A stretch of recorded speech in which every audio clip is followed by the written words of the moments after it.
A very warm welcome again to our esteemed officers, my brother and sister officers. Today I am here to discuss the topic Law of Bails, Practice and Procedure. एक law का student जब या कोई layman भी जब कभी होश संभालता है तो जो सबसे पहला शब्द आपराधिक न्याय शास्त्र से उसके कान में पड़ता है, the first word he undergoes or he listens is bail या जमानत. इस शब्द से वो परिचित बहुत पहले से हो चुका होता है. आप जानते हैं कि डिफरेंट एस्पेक्ट्स हैं बेल के और किसी भी आपराधिक न्याय प्रशासन के लिए, खास करके भारतीय परिप्रेक्ष्य में, बेल जो शब्द है या जमानत जो प्रक्रिया है, प्रोसीजर है, लॉ है, वो बहुत महत्वपूर्ण है दोनों के लिए. एडवोकेट्स के पर्पस के लिए भी, कोर्ट्स के पर्पस के लिए भी, और किसी व्यक्ति की स्वतंत्रता, उसकी पर्सनल लिबर्टी के पर्पस के लिए भी एक बहुत ही एसेंशियल टॉपिक है. तो आज हम बेल को डिस्कस करेंगे, उसके प्रैक्टिस एंड प्रोसीजर को. We know that you are academically well aware of the fact of the laws and provisions related to bails and sureties. We will specifically discuss here today the topic related to bail, that is practice and procedure. So, let us consider definition of bail. Now, what is the definition of bail? The term bail has not been defined in CRPC. Nevertheless, the word bail has been used in the CRPC several times and remains one of the vital concepts of the criminal justice system in consonance with the fundamental principles enshrined in our Constitution, especially in Part 3 and Part 4 of the Constitution. If we discuss the different definitions or different terminology of bail which has been discussed in the law books as well as the glossaries, Wharton's Lexicon and Stroud's Judicial Dictionary defines bail as the setting free of the defendant by releasing him from the custody of law and entrusting him to the custody of his sureties who are liable to produce him to appear for his trial at a specific date and time. Next, according to Halsbury Law of England, the effect of granting bail is not to set the defendant or the accused free, but to release him from the custody of the law and to entrust him into the custody of his sureties who are bound to produce him to appear during the process of trial at the specified place, time and place which is designated by the court itself. Next. Now, according to Honorable Supreme Court of India, bail is devised as a technique for effecting a synthesis of two basic concepts of human values, namely the right of accused person to enjoy his personal liberty and the public interest subject to which the release is conditioned on the surety to produce the accused person in court to stand the trial. बहुत ही महत्वपूर्ण बात honourable supreme court ने कही कि ये एक तरह सा सामंजस्य है, it's a process of synthesis between the personal liberty यानी उसकी व्यक्तिगत स्वतंत्रता, उस व्यक्ति, उस एक्यूज्ड की व्यक्तिगत स्वतंत्रता और the larger interest of the society, public interest, जनहित के बीच में सामंजस्य बैठाने की प्रक्रिया है जिसमें हम उसके ट्रायल के प्रोसेस के दौरान उसकी प्रेजेंस को इंश्योर करते हैं. और ये बात ऑनरेबल सुप्रीम कोर्ट के द्वारा कही गई Motiram and others versus the state of MP on 24 August 1917. What is the object of bail? ये बार ये बात कही जाती है कि the object of the bail is not punitive, it is not punitive or preventive, but it is to secure the appearance of the accused during the process of inquiry and the trial before the court concerned. यानी हम केवल उसकी उपस्थिति सुनिश्चित करने के लिए उसकी कस्टडी जुडिशियल कस्टडी या पुलिस कस्टडी से ट्रांसफर करके उनके श्योरिटीज की कस्टडी को देते हैं, ताकि उनकी उपस्थिति, जो बचा हुआ विचारण है, उस विचारण के दौरान उनकी उपस्थिति को हम सुनिश्चित करा सकें। The object of grant of bail to an accused of an offense is neither punitive nor preventive in nature. The true object behind the grant of bail is to secure the appearance of the accused during trial.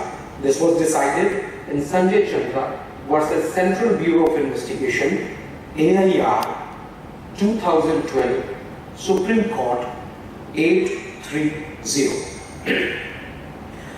बहुत phrases और expressions आपने सुने होंगे। Bail is the rule, jail is the exception. मैं बार बार जब भी आपसे मुखातिब होता हूँ, जब भी एड्रेस करता हूँ या जब भी हम लोग इंटरैक्ट करते हैं, तो एक बात, इस बात को जरूर मैं लेके आता हूँ कि the law in courts is different from the law in books.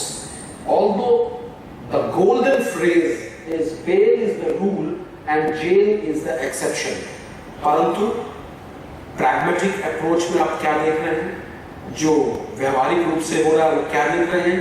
एक बी ग्रेड के किसी जनपद का हम अगर उदाहरण ले लें, ऐसा जनपद जो बी क्लास सिटी का जनपद है, वहां पर ज्यादा से ज्यादा किसी कारागार की, जनपदीय कारागार की क्षमता 500 के आसपास होती है, परंतु किसी भी कारागार में उससे डबल से कम इनमेट्स नहीं है। That means the under trials present in the judicial custody are double the allocation, is just double the allocation which has been provided for that particular jail.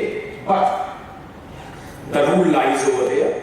While considering an application for the bail either under section 437 or 439, as I am addressing to both of my brothers who are newly inducted in direct HJS, as well as my judicial officers who are junior division magistrates, keeping in the view the principle that grant of bail is the rule and the committal to jail an exception.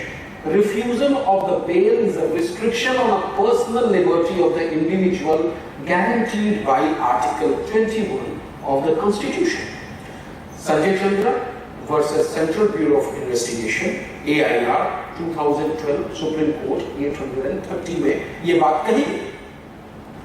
Simple बात थी कि जब किसी जमानत के प्रार्थना पत्र पर हम विचार करते हैं, एज अ कोर्ट हम विचार करते हैं, एज अ प्रिजाइडिंग ऑफिसर हम विचार करते हैं, तो हमारे बैक ऑफ माइंड में एक चीज बहुत क्लियर होनी चाहिए कि bail is a rule and jail is the exception. तो मात्र कुछ तकनीकी कारणों से या ऐसे ही कुछ ग्राउंड से कि हाँ इसका जेल में मात्र रहना कुछ दिन के लिए जरूरी है, इन चीजों को बहुत ज्यादा कंसिडर नहीं करना चाहिए, बल्कि आपको उस क्राइम के नेचर, उसके ऑफेंस की प्रकृति को दृष्टिगत रखते हुए और तथ्यों और परिस्थितियों को दृष्टिगत रखते हुए सकारात्मक रूप से इस बात पर विचार करना आवश्यक होता है कि bail is the rule and jail is an exception.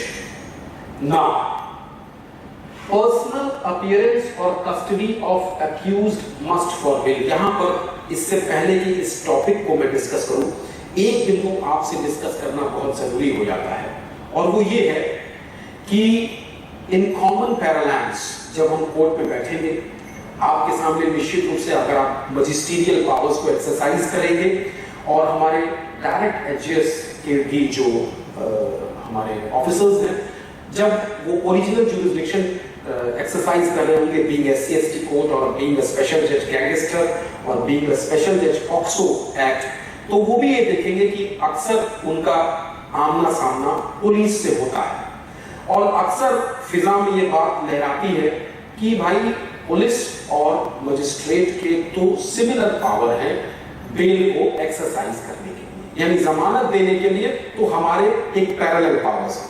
आइए जरा थोड़ा सा दृष्टिपात करते हैं पावर ऑफ पुलिस के बारे में भी, और उसके बाद हम आगे चलेंगे, उसके बारे में आप जानते भी हैं। The power of a police officer to release a person on bail or accused person on a bail, इसको हम दो हेड्स में डिवाइड कर सकते हैं. नंबर एक, when the arrest is made without warrant, and again the B, when the arrest was made in the pursuance of issuance of warrant of custody or warrant of arrest. तो ऐसे मामलों में हम देखेंगे तो कुछ प्रोविजंस या कुछ सेक्शंस को मैं रीइटरेट कर देता हूं. आप इसको अपनी सीआरपीसी में पढ़ेंगे तो आपको काफी चीजें क्लियर होती चली जाएंगी.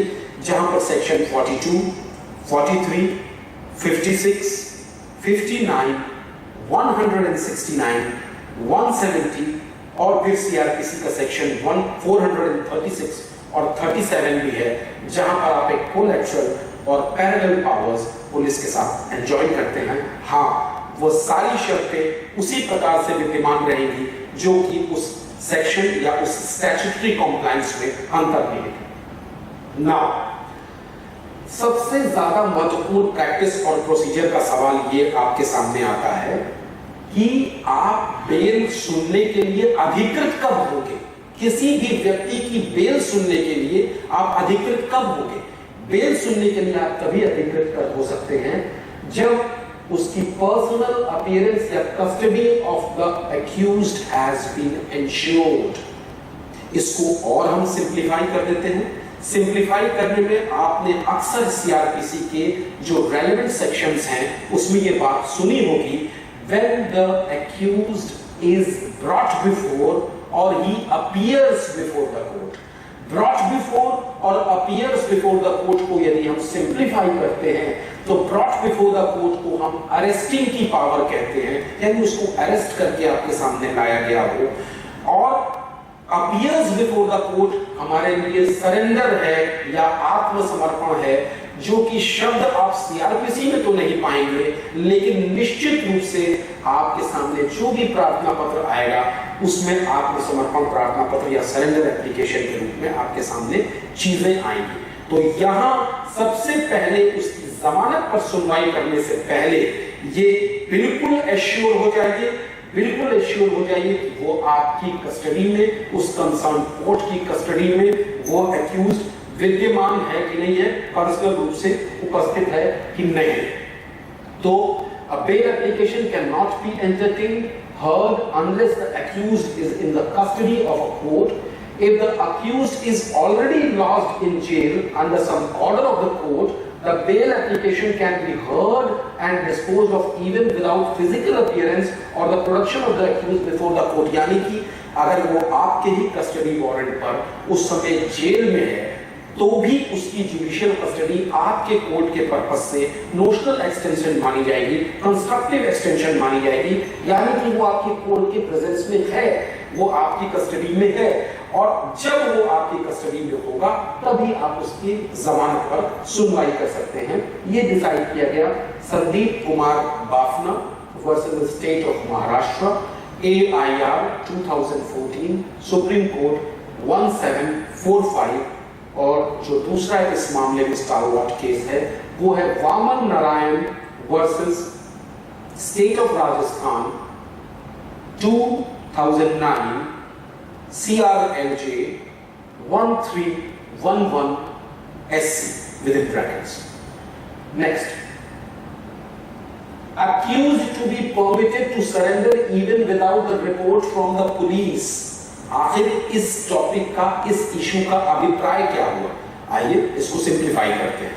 सिंप्लीफाई इस लिहाज से करते हैं कि कभी कभी आपके सामने यह प्रश्न उत्पन्न होता है कि कोई वकील साहब आपके सामने एक प्रार्थना पत्र वास्ते आत्मसमर्पण लेकर उपस्थित होते हैं और कहते हैं सर ये रहा एक्यूज्ड, क्राइम नंबर 514/2019, थाना हजरतगंज से यह व्यक्ति वांछित अभियुक्त की श्रेणी में है, आप इसका सरेंडर ले लीजिए और इसकी बेल की सुनवाई कर लीजिए. 323, 504, 506, 342, 147, 148, 149 and so many in sections का अपराध है, आप इसकी सुनवाई कर लीजिए, इसको अपनी कस्टडी में ले लीजिए. यहां आप अच्छी तरीके से जानते हैं कि पुलिस का रोल और प्रोसिक्यूटिंग एजेंसी का रोल आपके सामने आता है. वहां यह लाजमी है, यह जरूरत है आपको कि आप इस दृष्टिकोण से उस प्रार्थना पत्र पर अपने कंसर्न एपीओ यानी असिस्टेंट प्रोसिक्यूटिंग ऑफिसर या प्रोसिक्यूटिंग ऑफिसर या सीनियर प्रोसिक्यूटिंग ऑफिसर जो भी उस कोर्ट में उपस्थित हो, या फिर एडीजीसी, डीजीसी या पब्लिक प्रोसिक्यूटर्स, जैसा कि मामला डायरेक्ट जज के सामने आ सकता है, आप उनसे एक रिपोर्ट कॉल कर लें कि इस आत्मसमर्पण के बारे में उनको क्या रिपोर्ट देनी है। अब इसकी आवश्यकता क्या है?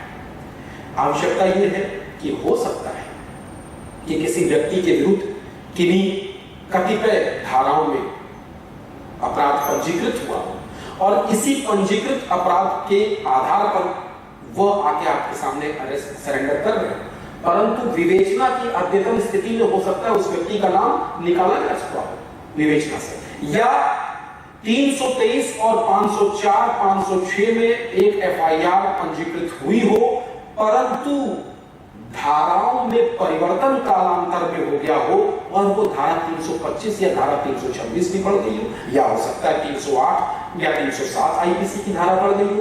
इन बातों को दृष्टिकोण में रखते हुए और उस व्यक्ति की अद्यतन उपस्थिति को सुनिश्चित करते हुए हमको ये देखना है कि क्या इस व्यक्ति के बारे में जो अद्यतन रिपोर्ट आ रही है वो क्या है।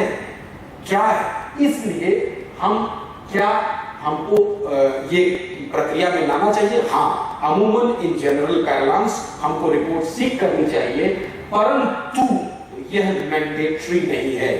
मामले की तथ्यों और परिस्थितियों को दृष्टिगत रखते हुए आपको यदि लगता है कि इस प्रक्रम में सारे प्रपत्र आपके सामने उपस्थित हैं या कुछ प्रपत्र हैं जिन पर आप विश्वास करके उनको सरेंडर कर सकते हैं, तो आप उनको सरेंडर लेकर उनकी बेल पर शुरुआत कर सकते हैं।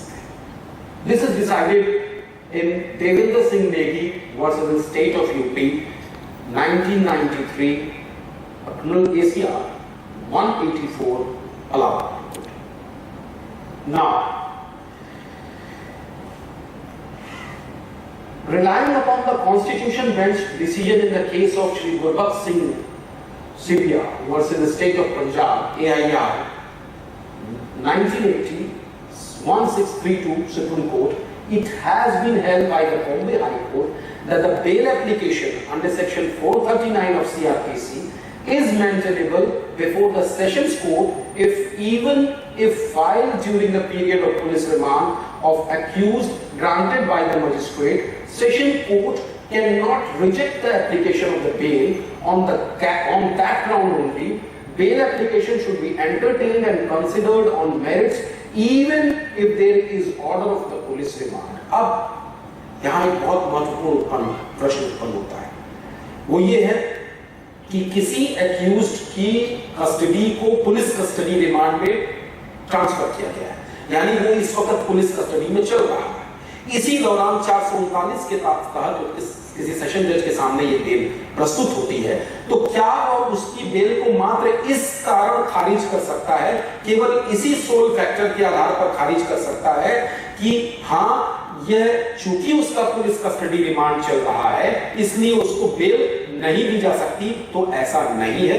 ऑनरेबल सुप्रीम कोर्ट और बॉम्बे हाई कोर्ट के डेलिब्रेशंस में ये बात सही कही गई। उसका निस्तारण जब भी होगा तो ऑन मेरिट्स उस एप्लीकेशन का निस्तारण होगा। नेक्स्ट, प्रैक्टिकल प्रोसीजर्स की हम बात कर रहे हैं तो हम स्टेप वाइज मैं कोशिश कर रहा हूं कि हम उन सारे स्तरों को, उन सारे सोपान को हम छू के निकलें, उनको टच करके निकलें जो अक्सर आपके सामने समस्या उत्पन्न करते हैं।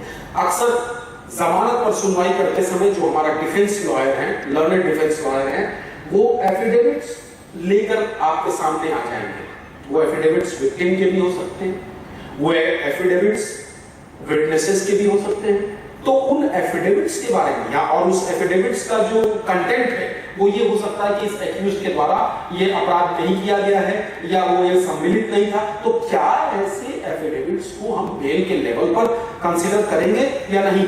आइए देखते हैं कि क्या कानून क्या कहता है। Affidavits not to be considered, the affidavits of witnesses or victims should not be considered while deciding bail applications. This is set in law.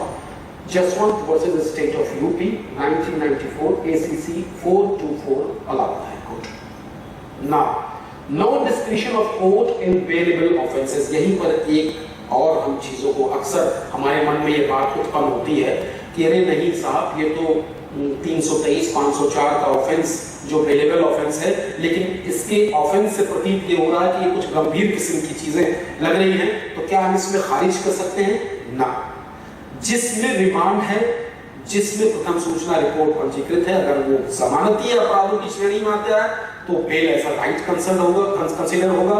हाँ, यदि रिमांड उसका चेंज हो गया है और उसमें किसी नॉन बेलेबल धारा का भी समावेश हो गया है तो आप उसको ऑन मेरिट्स तथ्यों और परिस्थितियों के हिसाब से डिसाइड कर सकते हैं। Rasik Lal versus Kishore within brackets 2009 2 SCC criminal 338।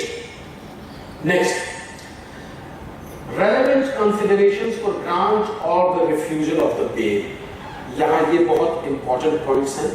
इन पॉइंट्स को मैं कोशिश करता हूं कि आगे की स्लाइड्स में मैं जो इंपॉर्टेंट पॉइंट्स हैं उनको एलॉबरेट करता जाऊंगा, लेकिन एक बर्ड्स आई व्यू से आप देखते चलें कि आखिर ऐसे कौन से रेलेवेंट कंसिडरेशंस होंगे, points to consider before the court होंगे, प्रिजाइडिंग ऑफिसर होंगे, जिसके आधार पर उसे बेल देनी चाहिए या बेल खारिज करनी चाहिए।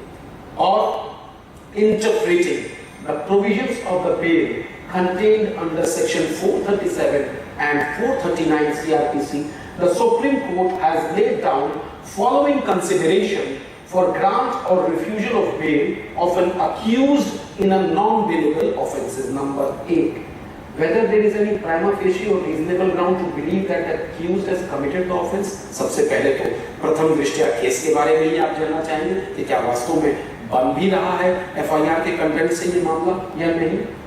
Nature of accusation and evidence thereof, क्या उसकी प्रकृति क्या है, साक्ष्य की जो प्रथम दृष्टया उस समय साक्ष्य उपलब्ध है उन साक्ष्यों की प्रकृति क्या है। Gravity of the offence and punishment with the conviction entail, क्या है ग्रेविटी, क्या वो गुरुतर दंड की अपेक्षा है उससे, हीनियस ऑफेंस की श्रेणी में आता है या नहीं।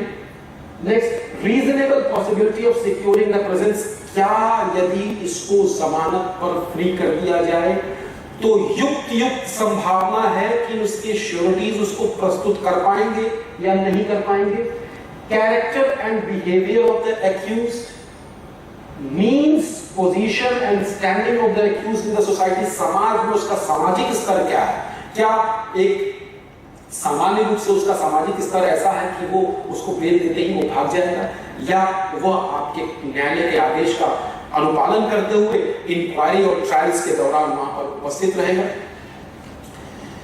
Next, likelihood of the offence being repeated, यहां ये बहुत जरूरी है।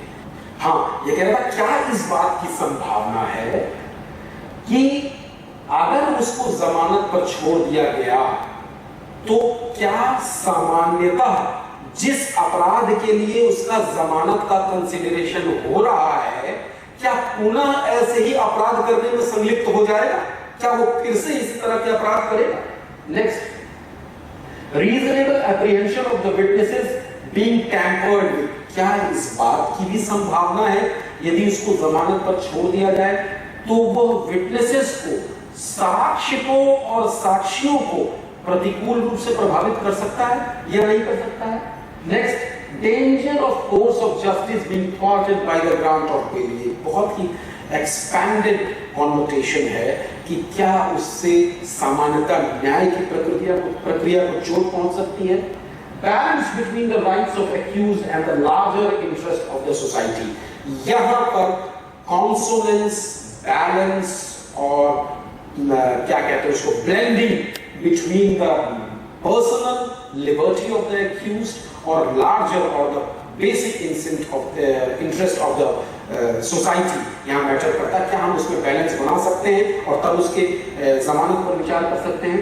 Any other factor relevant and peculiar to the accused, अब any other factor relevant and peculiar to the accused, एक बहुत छोटा सा एग्जाम्पल इसका आपके सामने मैं लेके चल सकता हूँ। वो छोटा सा एग्जाम्पल क्या है कि मान लिया 14 फॉरेनर्स एक्ट का मामला है। 14 फॉरेनर्स एक्ट आप जानते हैं कि कोई व्यक्ति, सामान्य रूप से इसको समझ लें, कोई व्यक्ति इस देश में प्रवेश करता है एक वैध वीजा और पासपोर्ट के आधार पर। परंतु वो यहां पर किन्हीं कारणों से किसी अवैध गतिविधि में लिप्त होकर या सामान्यतः भी वो मान लीजिए ओवरस्टे कर जाता है, अपनी वीजा की अवधि को क्रॉस कर जाता है, तो अब वो 14 फॉरेनर्स एक्ट का दोषी हो गया, उसे उसके खिलाफ एक एफआईआर लिखाई गई, एलआईयू ने एफआईआर लिखाई या पुलिस ने एफआईआर लिखाई और उसके बाद उसको कस्टडी में ले लिया गया, जुडिशियल कस्टडी में चला गया, आप उसकी बेल की सुनवाई कर रहे हैं। अब आपके सामने ये भी रिलेवेंट कंसिडरेशन होना चाहिए, जैसा कि दिया कि एनी अदर फैक्टर रिलेवेंट, ये भी आपके दिमाग में होना चाहिए कि अगर चूंकि इसका ओवरस्टे हो चुका है, वीजा इसका एक्सपायर्ड है, अगर हम इसको छोड़ देते हैं तो क्या ऐसी स्थिति में ये कॉन्टिन्यूइंग ऑफेंस की श्रेणी में तो नहीं जाएगा। तो ऐसे मामलों को डिसाइड करते समय कृपया करके प्रोसिक्यूशन एंड पुलिस से जो भी आपके मन में क्वेरी है उस संबंध में व्यापक रिपोर्ट लेने के उपरांत ही तथ्यों एवं परिस्थितियों, फैक्ट्स एंड सर्कमस्टेंसेस को दृष्टिगत रखते हुए ऐसे मामलों को डिसाइड करें। स्टार केसेस हैं Gudi Kanti Narasimhulu versus public prosecutor AIR 1978, Supreme Court 2447. Then S. Pandian Rajkumar versus CBI 2014 within bracket 86 ACC 671 Supreme Court. This was a 3-judge bench decision. Then N. Prasad या Nimagadda Prasad versus CBI 2013 7 SPC 466. This was particularly these conditions which have been enumerated were given in para 24. Now, जमानत पर discuss करते समय, जमानत देते समय क्या discussion of evidences या मेरिट्स ऑफ द केस क्या बेल ऑर्डर में किए जा सकते हैं? आइए दृष्टिपात करें इसके संबंध में कानून की। While disposing of bail applications under section 437 and 439 CRPC, courts should assign reasons while allowing or refusing an application for bail, but detailed reasons touching the merit of the matter should not be given which may prejudice the accused. एक बहुत ही अच्छा phrase या expression हम लोग के साथ चलता है, सारे कोर्ट्स के साथ, जजेस के साथ चलता है, और वो ये है कि आपके अपने आदेश आपका पीछा करते हैं। यानी जमानत के दौरान, जमानत तो एक बहुत ही प्राथमिक प्रक्रिया है, जमानत की प्रक्रिया के दौरान यदि आपने उस मामले के एविडेंसेस को डिस्कस किया और उसकी वीकनेसेस को आपने जमानत में ही उजागर किया और वृहद रूप से उसका डिस्कशन किया, तो निश्चित रूप से आगे की समस्या आपको आ सकती है। ऐसी स्थिति में आपको रीजंस तो देने हैं, कारण तो बताना है कि जमानत क्यों खारिज की जा रही है या जमानत क्यों अलाउ की जा रही है, but the detailed discussions regarding the merits of the case is not required. बहुत बढ़िया, ये भी अक्सर आपके सामने आता है कि जो डिफेंस लॉयर्स हैं वो अपनी defence plea at the time of disposal of bail application आपके सामने लेके खड़े हो जा सकते हैं। एक बहुत ही इंपॉर्टेंट डाली हमने, defence plea like alibi. Alibi की प्ली लेके सामने आ जाएगी, साहब ये तो आप मामला थाना रामनगर का बता रहे हैं और रामनगर कस्बे में ये घटना घटी है, परंतु ये रहा मेरे पास उसका हवाई टिकट जो वह दिनांक 17 की जबकि ये घटना बताई जाती है वो तो यहाँ था ही नहीं। 18 तारीख या 19 तारीख को वो हवाई जहाज से मुंबई से लखनऊ आया और उसके बाद तब वो रामनगर पहुंचा है, यानी प्रश्नगत दिनांक वो नहीं था। यहां पर ये बहुत जरूरी है कि ऐसी स्थिति में आप डिफेंस की प्लीज को उतनी तरजीह नहीं देंगे जो कि वो आर्गुमेंट के स्टेज पर या साक्ष्य स्तर पर उठा सकते हैं। यदि प्रपत्रों के आधार पर आपके सामने कोजेंट रीजंस हैं, प्राथमिक रूप से प्रथम दृष्टया प्रामा फेशी आपके सामने ये अपराध आपको दिखाई देता है कि मेरिट के हिसाब से डिसाइड किया जाए, डिफेंस की प्ली के हिसाब से नहीं, तो आप अपने तथ्यों एवं परिस्थितियों को, मामले के तथ्यों एवं परिस्थितियों को दृष्टिगत रखते हुए उस जमानत को खारिज या अलाउ कर सकते हैं। एफिडेविट्स के बारे में हम पहले ही बात कर चुके हैं। PWs जो आपके विटनेसेस हैं, प्रोसिक्यूशन विटनेसेस हैं, उनके द्वारा या विक्टिम्स के द्वारा अक्सर एक एफिडेविट लिखा सकते हैं। अब आप ये सोच सकते हैं कि वो एफिडेविट्स अगर डिफेंस प्रस्तुत कर रहा है अपनी जमानत के साथ, तो क्या उसका आधार या उसका निर्वचन, उसका इंटरप्रिटेशन ये नहीं किया जा सकता है कि अगर जमानत के स्तर पर ही अभियुक्त इतना सक्षम है कि वो प्रोसिक्यूशन विटनेसेस से अपने फेवर में एफिडेविट्स जनरेट करवा रहा है, तो क्या वो अन्यथा प्रतिकूल रूप से प्रभावित नहीं करेगा साक्ष्य और साक्ष्यों को? तो ऐसी स्थिति में in considering bail applications the courts should not consider affidavits of prosecution witnesses filed denying the prosecution case. This was decided in Jaswant versus the State of UP, 1994, ACC 424, Allahabad.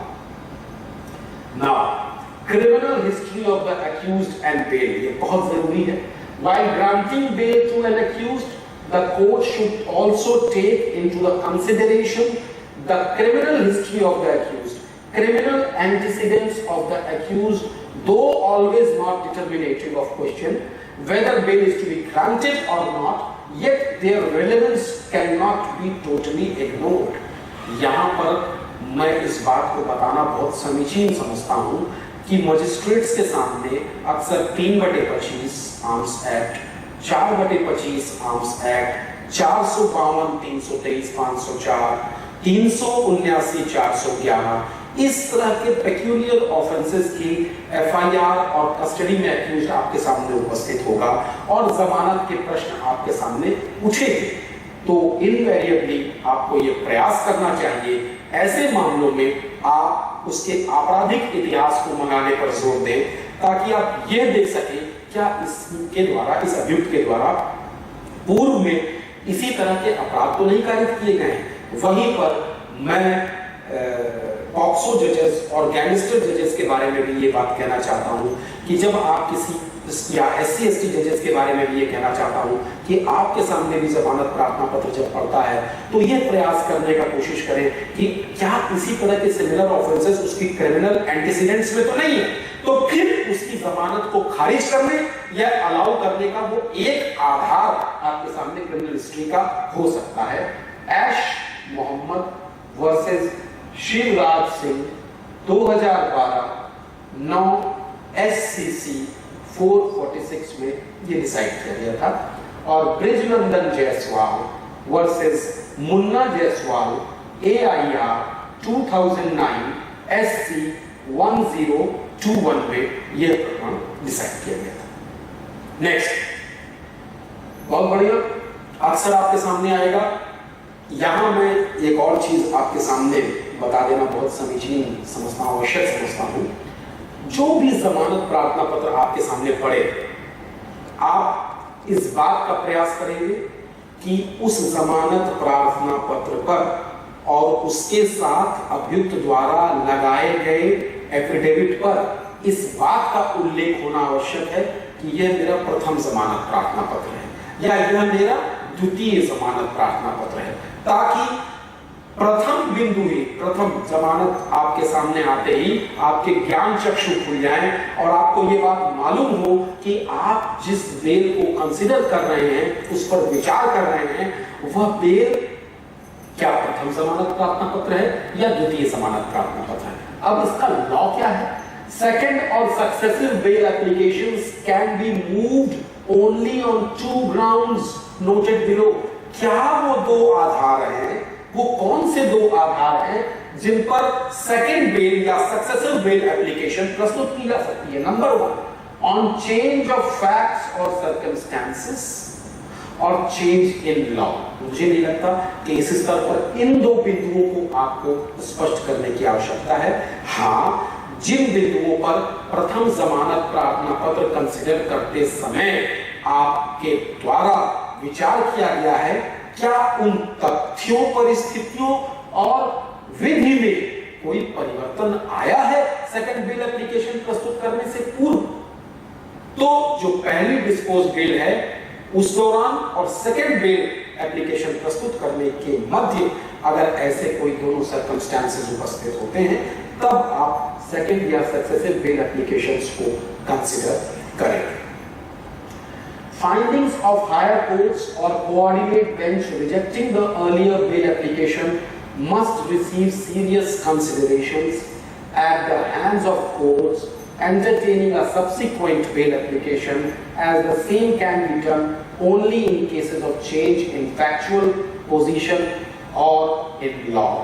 आप जानते हैं जो फाइंडिंग्स हमारी higher courts ने दी हैं किसी एक particular accused की बेल को खारिज करते समय उनका कंसिडरेशन लेना हमको सक्सेसिव बेल एप्लीकेशन में अत्यंत आवश्यक है। Suhel versus state of UP 2006 within bracket 6 ALJ within bracket NOC 1362 Allahabad and Kalyan Chandra Sarkar versus Rajesh Ranjan alias Pappu Yadav 2005 within brackets 51 ACC।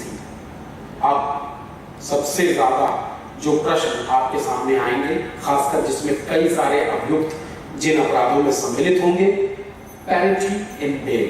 यहाँ पैरिटी इन बेल को discuss करने से पहले दो चीज आपके बारे में, आप इन पैरिटी ऑफ बेल के बारे में मैं बता दूं। दो ही तरह की पैरिटी डिमांड की जा सकती है, parity of factum and parity of forum। Parity of factum is the parity of facts and circumstances, parity of forum is the parity of the court or the adjudicating authority who has decided the bail। It is not a universal rule that the bail should be granted to co-accused on the ground of parity। Bail granted to co-accused on the basis of non-speaking order cannot form the basis of granting bail on the grounds of parity। ऐसा भी आपके सामने आया। पता चला आपकी courts निरंतर बदला करती हैं। किसी पूर्वाधिकारी द्वारा कोई बेल अगर कंसिडर की गई है और अगर उसमें मान लिया वो एक नॉन स्पीकिंग ऑर्डर था या कोई रीजंस असाइन नहीं किए गए उस अभियुक्त की जमानत को देते हुए, और आपसे पुनः यही बात डिमांड की जाती है कि नहीं साहब, it is a successive bail application, हमारे पास सह-अभियुक्त की बेल आई है और इससे पूर्व जब अभियुक्त की बेल डिसाइड की गई थी तो वो बेल दे दी गई थी, तो मैं पैरिटी डिमांड करता हूं ना। आप इस बात को विचार कर बिल्कुल नहीं करेंगे। उस बेल को नए सिरे से उसके रोल के, उस व्यक्ति के, उस अभियुक्त की जिसकी की बेल आप कंसीडर कर रहे हैं, उस अपराध में उसकी संलिप्तता, उसकी भूमिका, उसकी रोल के आधार पर ही फैक्ट्स एंड सर्कमस्टेंसेस के हिसाब से आप डिसाइड करेंगे।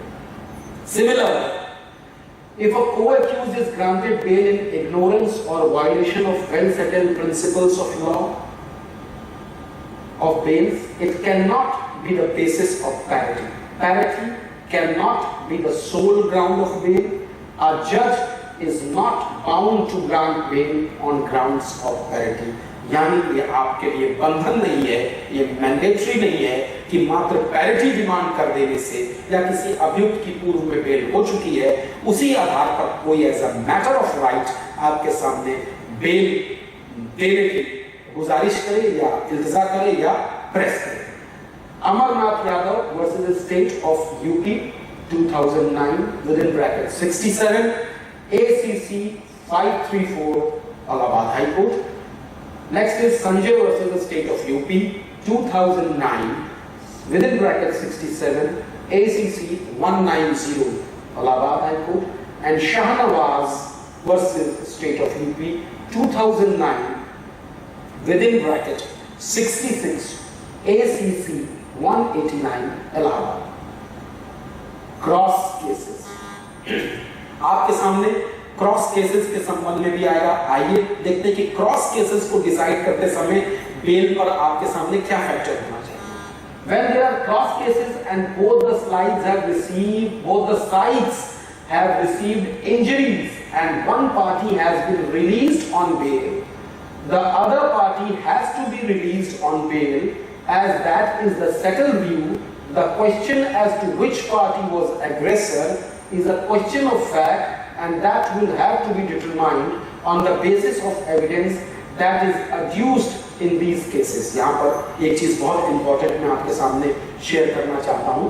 क्रॉस केसेस जैसा कोई कॉनोटेशन सीआरपीसी में नहीं है, यहां क्रॉस केसेस हम उन केसेस को मानते हैं जो एक ही व्यवहार के दौरान, एक ही ट्रांजैक्शन के दौरान, एक ही समय दो विभिन्न पार्टियों के बीच में अगर कोई झगड़ा होता है या कोई घटना कारित होती है तो और उन दोनों ही व्यक्तियों के द्वारा रिस्पेक्टिव एफआईआर मुकदमे दर्ज कराए जाते हैं तो वो केसेस को ये मान के चला जाता है कि ये क्रॉस केसेस हैं।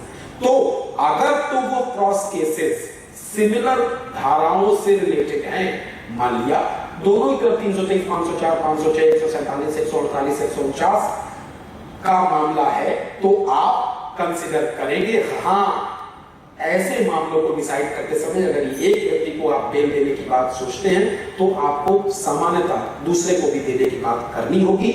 हाँ, यदि उन दोनों के क्रॉस केसेस में जो पंजीकृत अपराध है उसकी श्रेणी अलग अलग है, एक निम्नतर अपराध की श्रेणी में है, एक गुरुतर अपराध की श्रेणी में है, हीनियस ऑफेंसेस की श्रेणी में है, तो प्रत्येक अपराध को आप एक सेपरेट अपराध की तरह देखेंगे और उसका प्रथम दृष्टया आप मूल्यांकन करते हुए ही जमानत पर विचार करेंगे, यानी अलाउ भी कर सकते हैं और खारिज भी कर सकते हैं।